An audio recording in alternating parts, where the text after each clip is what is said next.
નમસ્કાર, ન્યૂઝ 11 ગુજરાતીમાં આપનું સ્વાગત છે અને હું છું ભૂમિ. નજર કરી મુખ્ય સમાચાર પર. વિધાનસભાની ચૂંટણી પહેલા રાજકીય માહોલ સતત જામી રહ્યો છે. રાજકીય પાર્ટીઓનો આક્ષેપનો દોર પણ શરૂ થઈ ગયો છે. ભાજપના રાષ્ટ્રીય પ્રવક્તા સુધાંશુ ત્રિવેદી દ્વારા કેટલાક મહત્વના મુદ્દાઓ પર પત્રકાર પરિષદને સંબોધવામાં આવી હતી. રાષ્ટ્રીય પ્રવક્તા સુધાંશુ ત્રિવેદીએ નિવેદન આપતા જણાવ્યું કે વિધાનસભાની ચૂંટણીમાં દરેક પાર્ટી અલગ અલગ માનસિકતા સાથે મેદાનમાં ઉતરી છે. કોંગ્રેસ પાર્ટી પોતાનું અસ્તિત્વ બચાવવા માટે વલખા મારી રહી છે, તો આમ આદમી પાર્ટી ગુજરાતમાં પોતાની હેસિયત ઊભી કરવા માટે આવી છે અને ઓવેસી આગ લગાડવા માટે આવ્યા છે. બળદેવ દેસાઈ, ન્યૂઝ 11 ગુજરાતી, સુરત.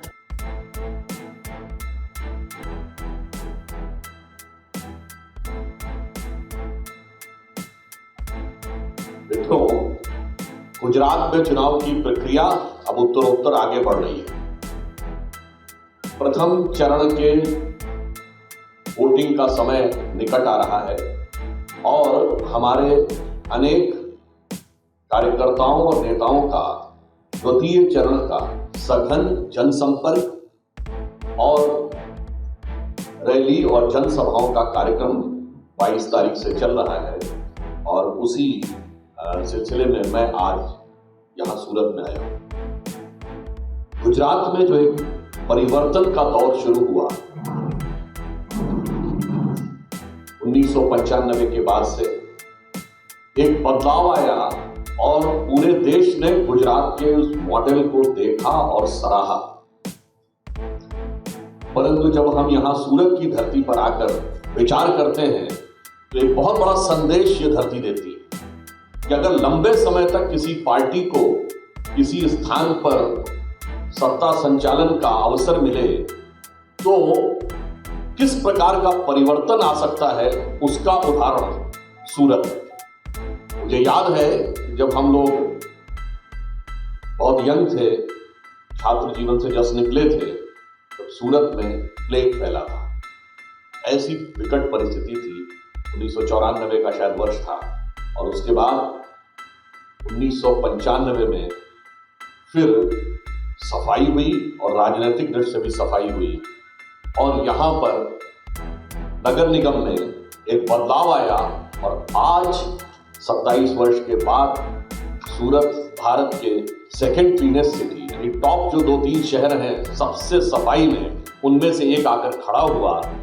इतना ही नहीं, यहाँ पर चाहे गार्बेज हो उसका कलेक्शन, चाहे रात में क्लीनिंग हो, इस प्रकार की व्यवस्था की गई कि आज वो जहां पर कि कभी गंदगी के कारण महामारियों का प्रभाव रहता था, वो सबसे स्वच्छ शहरों में शुमार हो गया.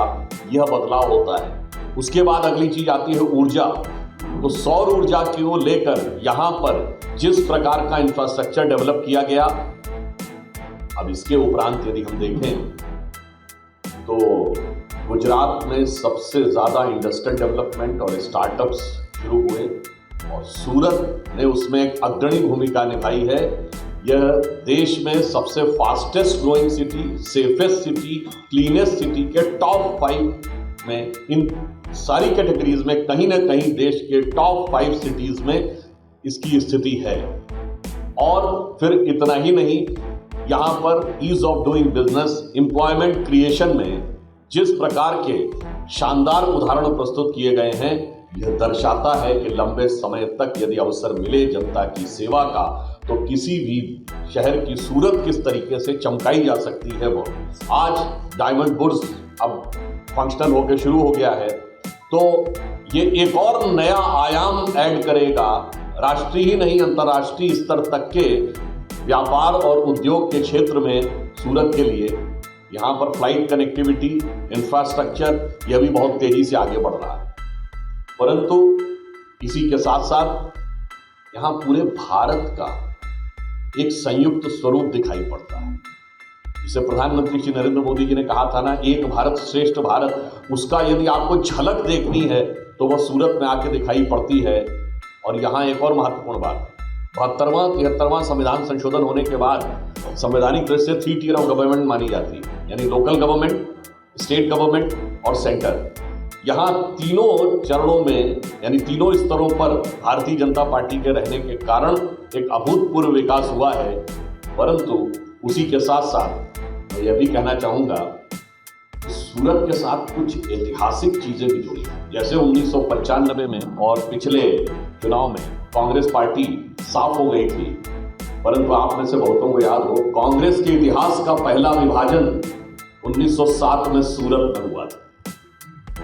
और वहां से जो विभाजन की शुरुआत हुई, नरम दल और गरम दल का जो डिवीजन हुआ था, उसके बाद आज तक कोई 20 साल ऐसे नहीं गुजरे जब कांग्रेस में कोई डिवीजन न हुआ।